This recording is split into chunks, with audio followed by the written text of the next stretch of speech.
Hey everyone, welcome back to the channel. If you're holding Dogecoin in your Coinbase wallet and want to move it over to your Coinbase account, you're in the right place. Today, we're breaking down the simple steps to withdraw Dogecoin in 2025, making it easy for beginners and pros alike. This process is straightforward, but always double-check everything to avoid any hiccups, like fees or transaction errors.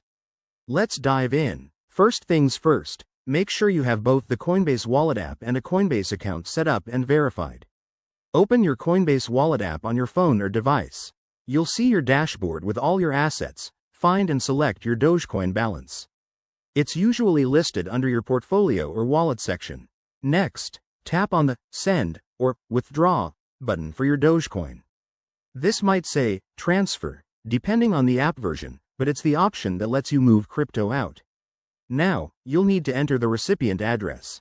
Head over to your Coinbase account on the web or app, go to your Dogecoin wallet, and copy the deposit address. Paste that address into the To field in your Coinbase Wallet app. Double-check that it's correct. Crypto addresses are long and unforgiving.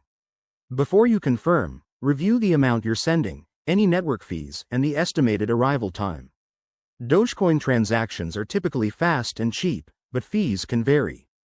Once everything looks good, hit Confirm and authorize the transaction with your wallet's security features, like a PIN or biometrics. After that, sit tight. Your Dogecoin should appear in your Coinbase account within minutes, depending on network congestion. Once it's there, you can trade, sell, or hold it as needed. Remember, always keep an eye on security. Use strong passwords and enable two-factor authentication to protect your assets. There you have it, folks.